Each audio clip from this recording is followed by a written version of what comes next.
आज मैं आपके लिए लेके आया हूं हमारे द्वारा पढ़ी हुई सारी पोएम्स, कक्षा 12 की जो पोएम्स हैं, the seven ages of man, noble nature, a boy's song,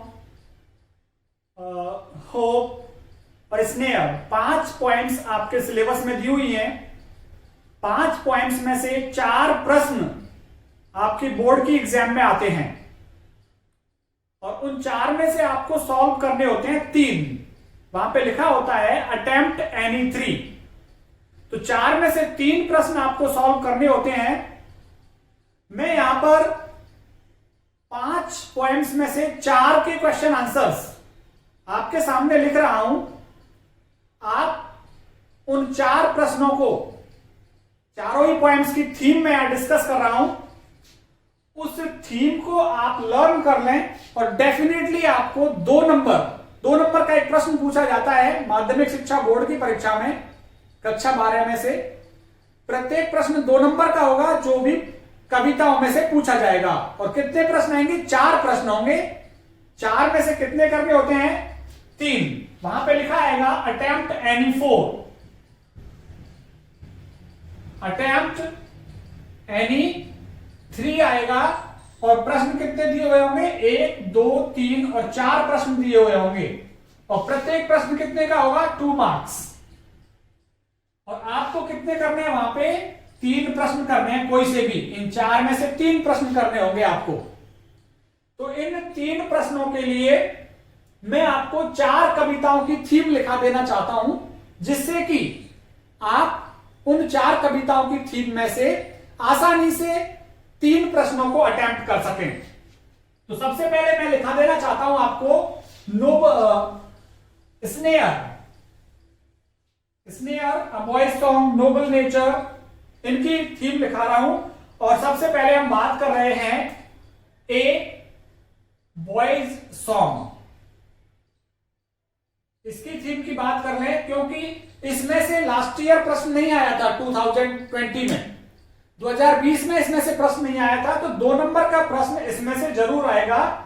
और इसकी थीम, आप प्रत्येक प्रश्न में यही आंसर लिख सकते हैं जो मैं लिख रहा हूं। कुछ भी प्रश्न बन के आए, आपको आंसर यही लिखना है। देखिए क्या लिखा हुआ है, इस तरह से आप लिखेंगे, it is based on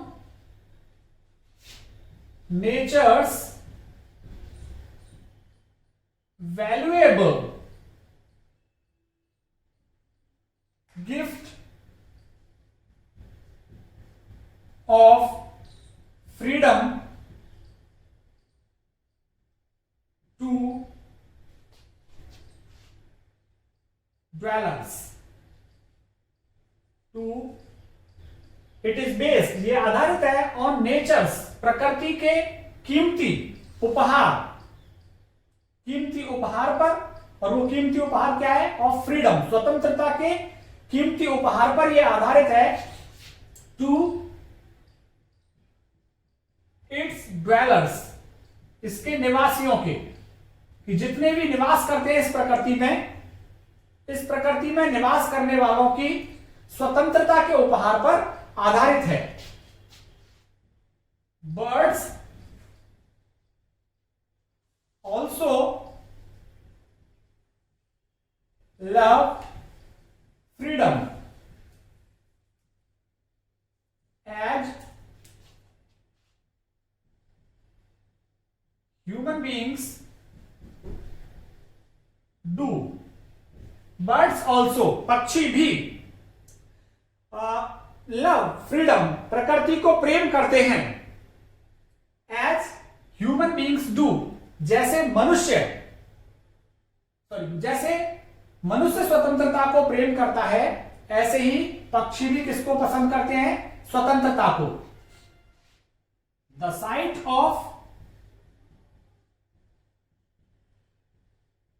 site of flying free birds,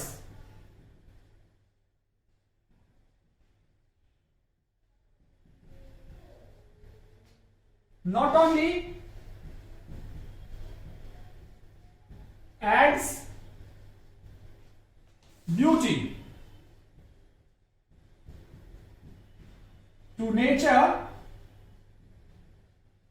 but arises feelings of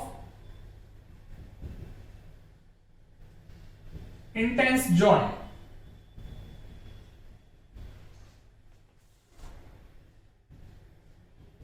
So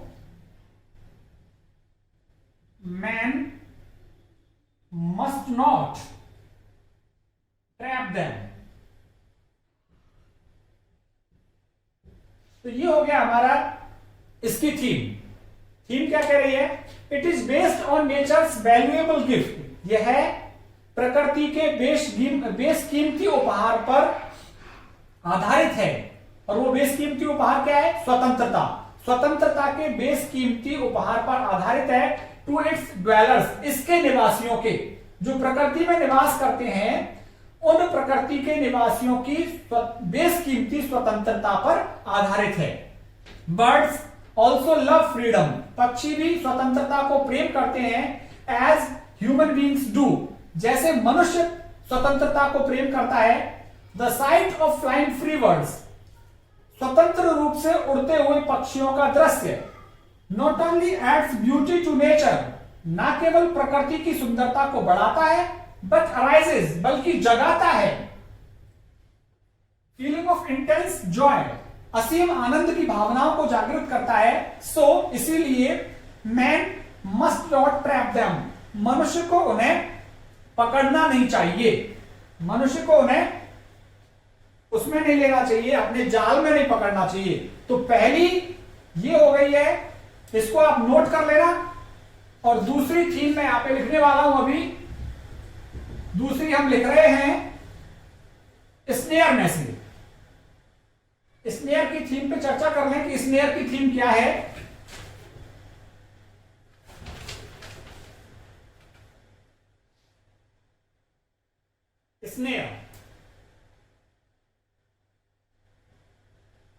snare में क्या बातें की है देखिए। It depicts poets sympathetic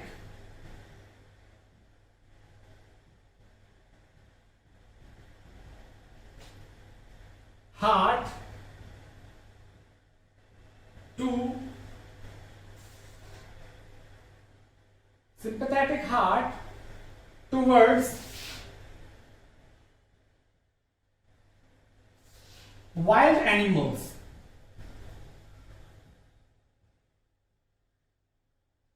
wild animals। यह चित्रित करती है, यह जो कविता है यह चित्रित करती है कवि के सहानुभूति हृदय को, सिंपैथेटिक हार्ट, सहानुभूतिपूर्ण हृदय को चित्रित करती है टुवर्ड्स वाइल्ड एनिमल्स, जंगली जानवरों के प्रति। He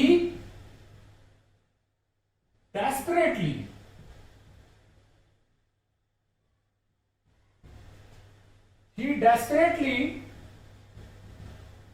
tries to find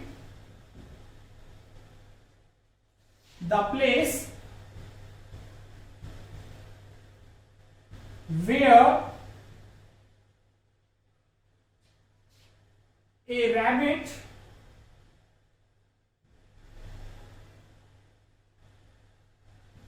a rabbit is in the cage.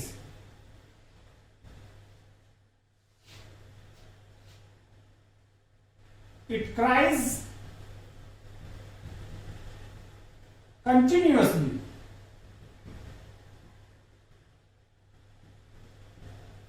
to come out, but unable.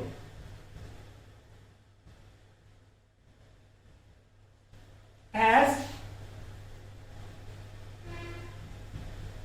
the poet is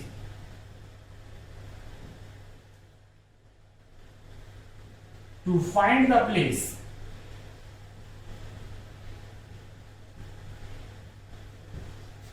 देखिए क्या लिखा है हमने, ही डेस्परेटली, वो परेशान होकर, वो बेतहासा तरीके से ट्राइज, कोशिश करता है, टू फाइंड द प्लेस, उस स्थान को ढूंढने की, where a rabbit is in the cage, जहां पर एक खरगोश पिंजरे में है। इट क्राइज कंटिन्यूअसली, यह लगातार चीख रहा है, टू कम आउट, बाहर निकलने के लिए, बट अनेबल, लेकिन असमर्थ है, एज द पोइट, कवि के जैसे, as the poet,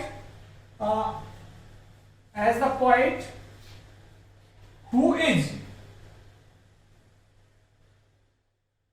is unable to locate the place,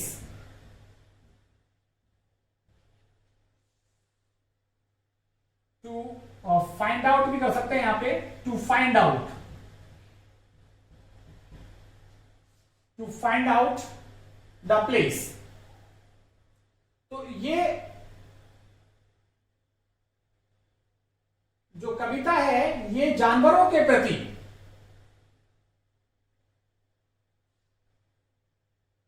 प्रेम को दर्शाती है कि कभी ढूंढ रहा है एक ऐसे खरगोश को जो कि पिंजरे में बंद है, लगातार कोशिश कर रहा है उसको ढूंढने की, लेकिन उसको ढूंढ नहीं पाता है। Human beings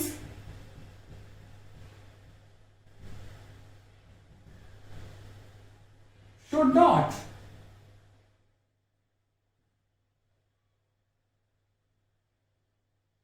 hurt animals,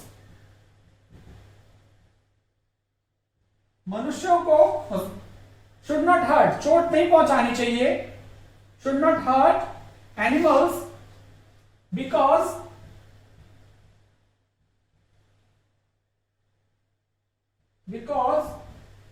they feel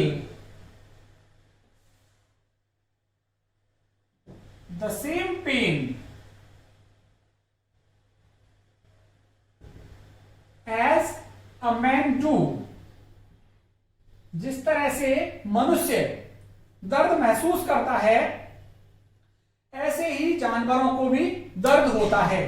तो human beings should not hurt animals, मनुष्यों को चोट नहीं पहुंचानी चाहिए जानवरों को, बिकॉज दे फील, वो महसूस करते हैं, द सेम पेन, वही दर्द, as a human, as a man do, जैसे कि एक मनुष्य महसूस करता है। तो इसको हम देखें, इट डेपिक्ट्स, यह चित्रित करती है, पोएट्स सिंपैथेटिक हार्ट, कवि के सहानुभूतिपूर्ण हृदय को, टुवर्ड्स वाइल्ड एनिमल्स, जंगली जानवरों के प्रति। ही डेस्परेटली ट्राइज टू फाइंड, वह सख्ती से कोशिश करता है, टू फाइंड द प्लेस, उस स्थान को ढूंढने की, where a rabbit is in the cage, जहां पर एक रैबिट पिंजरे में है। इट क्राइज कंटिन्यूअसली, यह लगातार चीखता है, टू कम आउट, बाहर आने के लिए, बट अनेबल, लेकिन असमर्थ है, as the poet,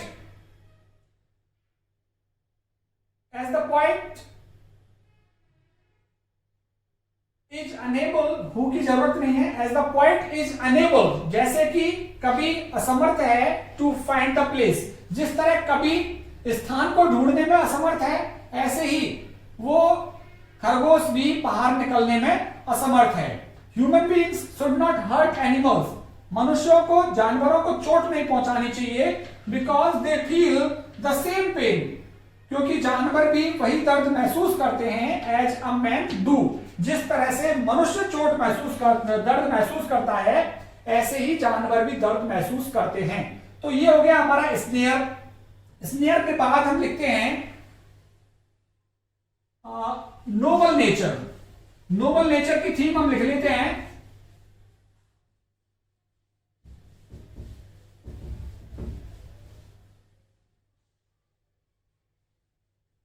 Nobel nature. Nobel nature में आपको पता ही है कि ओक और लिली के बारे में बताया है वहां पे, कि ओक और लिली का फूल, ओक का जीवन व्यर्थ होता है और लिली का जीवन बहुत अच्छा है। एक दिन का है वो, फिर भी लोगों के लिए देखने में सुंदर है।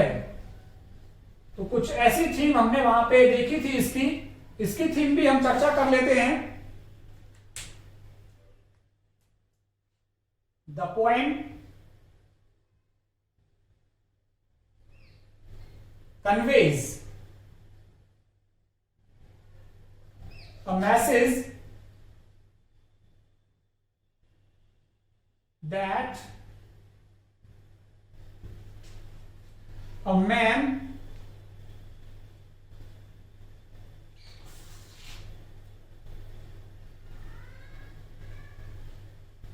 is known by deeds, not by ears.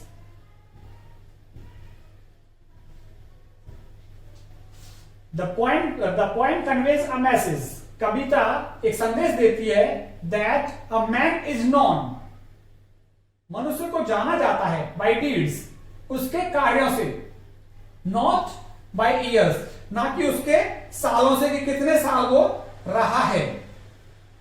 A life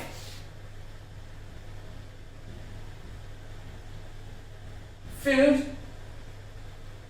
with virtuous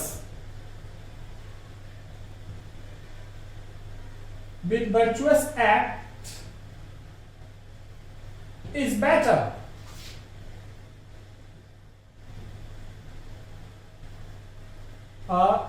short life लिख देते हैं यहां पे, short life,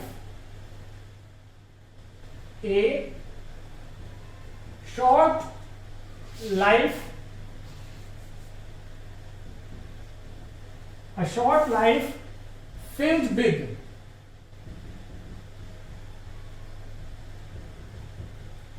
virtuous acts is better than a long and meaningless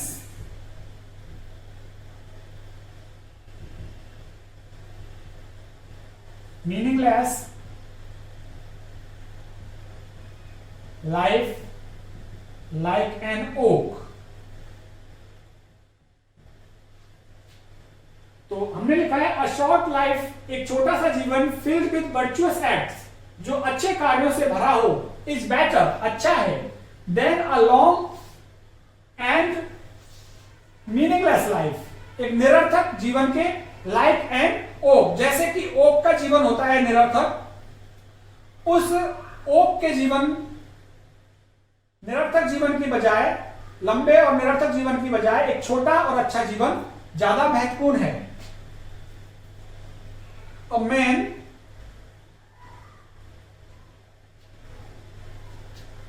life of a man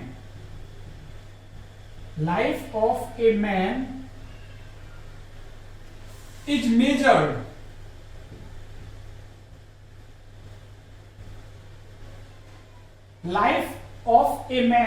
measured on his noble acts or achievements,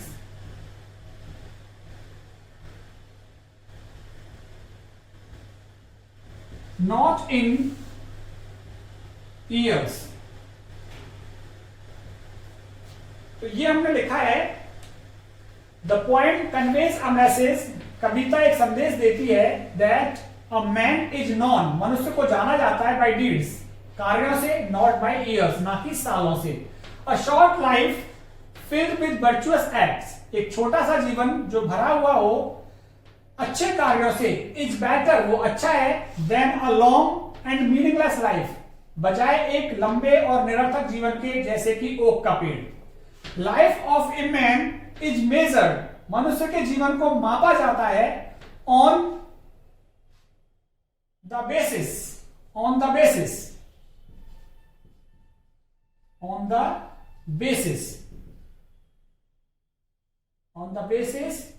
of his ये यहां पे आएगा।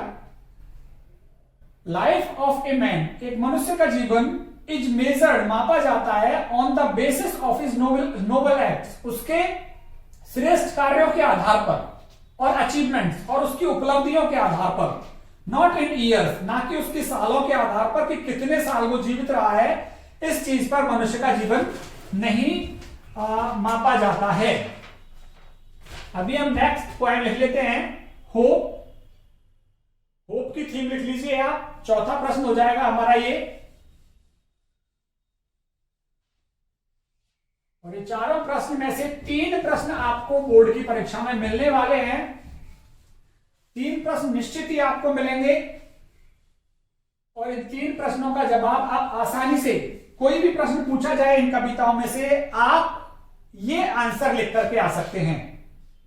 Hope, hope की थीम, कुछ भी पूछा जाए आप यही आंसर लिख के आइए, आपको निश्चित ही 2 नंबर आपको मिलेंगे। 2 नहीं तो 1 सही, 3/4, 1/4 नंबर काट सकता है वो, क्योंकि अकॉर्डिंग टू प्रश्न नहीं लिखा है इसने। इसमें हम लिख सकते हैं, लिखें the life of all livings, all living beings, all living creatures, creatures ठीक नहीं लगेगा, all living beings is depend on hope, beings depend on hope, सभी जीवित प्राणियों का जीवन, सभी जीवित प्राणियों का जीवन निर्भर करता है किस पर? आशा पर। बिकॉज, क्योंकि इट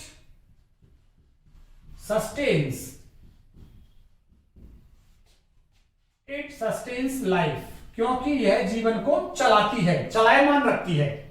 तो सभी जीवित प्राणियों का जो जीवन है आधारित है, निर्भर है किस पर? आशा पर, क्योंकि आशा जीवन को चलाती है।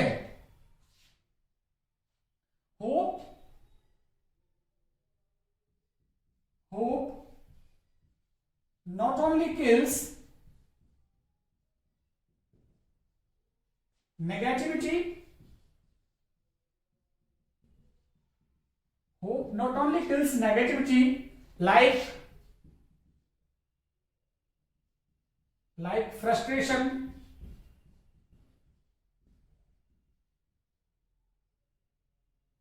or disappointment,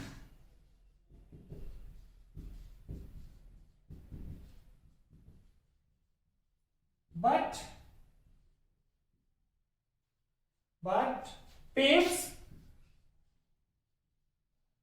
a way to grant achievements.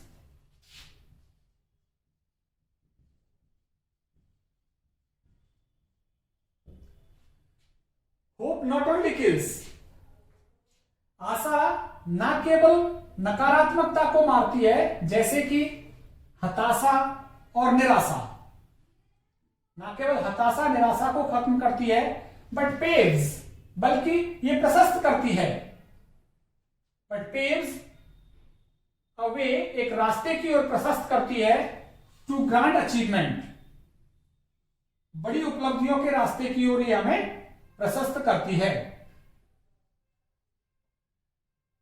The past, present and future of all depend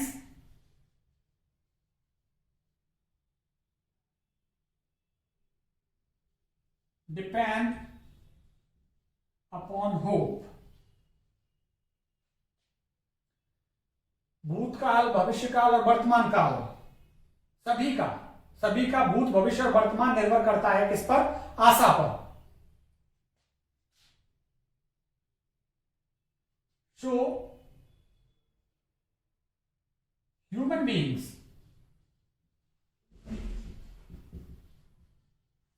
must be optimistic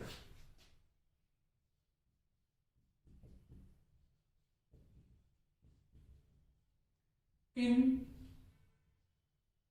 all the situations.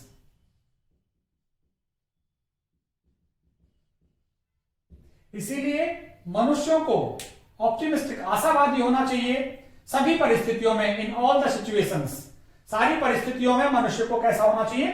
आशावादी होना चाहिए। तो ये हमारी 4 पॉइंट्स जो मैंने आपको पढ़ाई हैं, इनके वीडियोस आपको मेरी प्लेलिस्ट में मिलेंगे। YouTube channel English by Umesh Guru subscribe कीजिए।